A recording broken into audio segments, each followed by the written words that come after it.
Olá, meus amigos, olá, minhas amigas, sejam todos bem-vindos a este nosso canal Sagrada Palavra. Aqui é Padre João Batista. No domingo anterior, no domingo passado, o Evangelho de João nos mostrou ou nos contou como Jesus entrou em contato com aqueles que se tornaram os seus primeiros discípulos, que se tornaram seus discípulos. Neste domingo, o terceiro domingo do tempo comum, voltamos ao Evangelho de Marcos. Em três pequenas cenas, sendo que as duas últimas são bastante relacionadas, são bastante interligadas, intimamente relacionadas, Marcos nos conta como Jesus começou a agir, como Jesus iniciou o seu ministério público. A primeira cena neste texto é de Marcos 1, 14 e 15, o resumo da atividade de Jesus na Galileia. Temos aqui três dados. O primeiro, o momento em que Jesus começa a sua pregação. O segundo, o lugar onde Jesus age, o lugar da sua ação. E o terceiro, o conteúdo da pregação de Jesus. Qual é o momento que Jesus começa a agir? Quando João Batista foi preso. Aqui, então, a transição do antigo para o novo. João é o precursor, aquele que prepara e que preparou a vinda do maior, que é Jesus. Ficou para trás o que é antigo, completou-se o tempo, chegou-se à plenitude dos tempos. A última era, a última época, a época antiga até João, a época nova a partir de Jesus, que ele inaugura, conforme Marcos nos diz neste trecho do Evangelho. E em que lugar? Qual é o lugar da atividade de Jesus? Ao contrário de João Batista, que se estabeleceu num lugar específico, Jesus não se instala num lugar. Jesus é um pregador itinerante. Jesus não fica aguardando que as pessoas venham ao seu encontro. Ao contrário, ele percorre toda a Galileia, anunciando a boa notícia de Deus. A localização constante de Jesus na Galileia, na primeira parte do Evangelho de Marcos, que vai do capítulo 1 até o capítulo 8, é interpretada por muitos estudiosos como se o evangelista estivesse mostrando a Galileia como a terra da salvação, em contraste com Jerusalém. É o centro da nação, mas é o lugar da rejeição de Jesus e da salvação oferecida por Jesus. Marcos faz referência à Galileia por 12 vezes em seu evangelho, sendo que em 7 são referências positivas à Galileia, 4 em sentido neutro e uma apenas em sentido negativo. É interessante observar que dessas 5 ocorrências, que 5 dessas 12 ocorrências acontecem no primeiro capítulo do Evangelho, destacando que a Galileia é associada essencialmente com o início, com o princípio do ministério público de Jesus, o que ilumina também o entendimento do uso da palavra Galileia no final do Evangelho, exatamente no capítulo 14, versículo 28, e no capítulo 16, versículo 7. Nestas duas passagens, a Galileia surge como promessa de um recomeço do ministério de Jesus, depois da ressurreição. Recomeço do ministério de Jesus, aí operado pelos discípulos, que devem percorrer o mesmo caminho de Jesus. E qual é a mensagem que Jesus prega? Qual é o conteúdo da mensagem da pregação de Jesus? Marcos resume em 2 pontos, em um anúncio e em um convite. Qual é o anúncio? Completou-se o tempo e o reino de Deus está próximo. E o convite? Convertei-vos e crede na boa nova. Convertei-vos e crede na boa notícia de Deus. Porém, o mais importante é a vinculação desse anúncio de Jesus ao convite que o mesmo Jesus faz à conversão e a crer na boa notícia de Deus. Converter-se significa mudar de vida, significa voltar-se para Deus e mudar de vida, mudar de comportamento, deixar um modo de vida antigo para assumir um modo de vida novo. Contudo, Jesus convida também a crer no Evangelho, a crer na boa notícia de Deus que ele traz. Mesmo que o Império Romano cobre altos impostos, impostos altíssimos, mesmo que a situação econômica e política seja muito dura naquele tempo, Jesus convida a crer numa boa notícia que ele traz, a boa notícia que vem de Deus.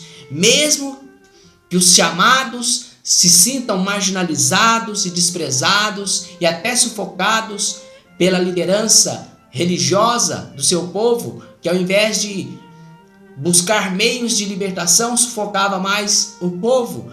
Apesar disso tudo, Jesus convida a crer na boa notícia. Essa boa notícia que Jesus anuncia se realizará em breve na cura de enfermos, na cura dos enfermos, a quem Jesus devolve a saúde física.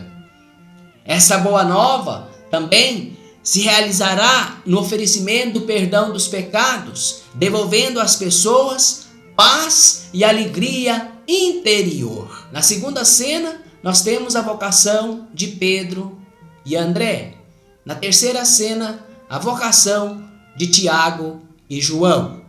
O fato de Marcos ter colocado a narrativa do chamado dos primeiros discípulos logo após a pregação inaugural de Jesus sugere que a pregação do Evangelho está vinculada à aparição dos discípulos, à aparição de discípulos.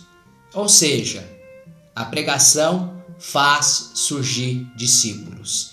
Se não há pregação, não haverá discípulos. A pregação faz aparecer discípulos. Esta passagem começa retratando Jesus em movimento. Ele caminha à beira do mar da Galileia. Isto mostra que desde o princípio a iniciativa é sempre de Jesus. É Ele quem vai ao encontro dos seres humanos. Esta perspectiva leva à seguinte perspectiva também. Jesus viu as duas duplas de irmãos em suas tarefas cotidianas, em suas tarefas corriqueiras. Lança sobre eles seu olhar e lhes chama.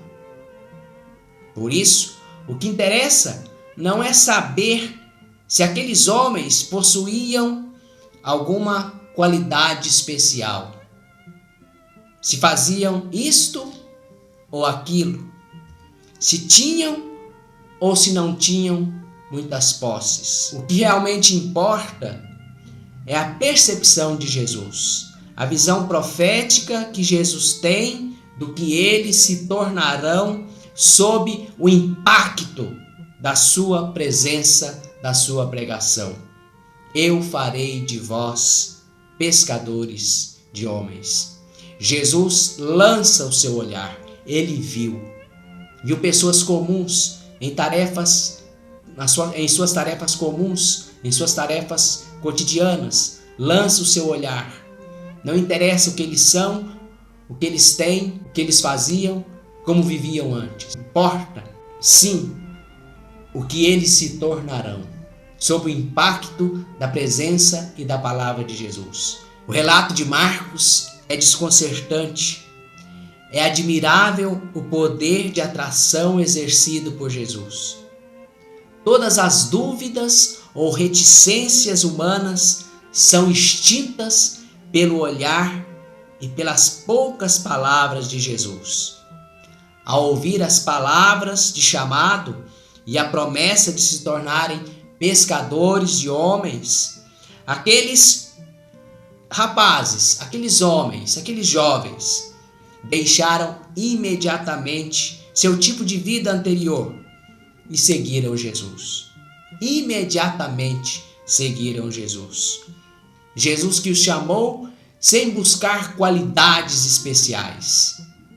Pessoas comuns, mas que imediatamente seguem Jesus. É admirável também, então, a disponibilidade absoluta dos discípulos, daqueles que se tornaram discípulos. Jesus chama discípulos, mas não os chama entre aqueles letrados, alunos dos grandes mestres de Jerusalém. Jesus chamou pescadores, pessoas comuns da periférica Galileia. Trabalhadores, pobres, tinham lá suas barcas e redes, de onde retiravam a sua sobrevivência. Mas eram pobres e muito provavelmente pessoas analfabetas. Jesus chamou pessoas comuns. Jesus nos chama a todos, pessoas comuns. Como eles, os discípulos, aqueles da primeira hora, devemos responder sim e sem nenhuma hesitação seguir Jesus, deixar o modo de vida antigo e abraçar o novo modo de vida, o modo de vida próprio de quem crê no Evangelho de Deus, pregado e anunciado por Jesus. Aqueles 4 discípulos representam o primeiro fruto da pregação de Jesus. Pessoas que acreditam ou que acreditaram na boa notícia do reino de Deus, seguiram Jesus e mudaram radicalmente e completamente de vida. Tornam-se pescadores de seres humanos. Meu amigo, minha amiga, peço a você que se inscreva neste nosso canal para acompanhar essas nossas meditações do Evangelho do Domingo, bem como outros vídeos que a gente grava a respeito da Bíblia Sagrada. E Deus te abençoe, Deus te guarde e sejamos nós verdadeiros discípulos do reino de Deus neste mundo. Que o mundo encontre a paz pela pregação, pela audição e pela conversão ao Evangelho de nosso Senhor Jesus Cristo. Até breve.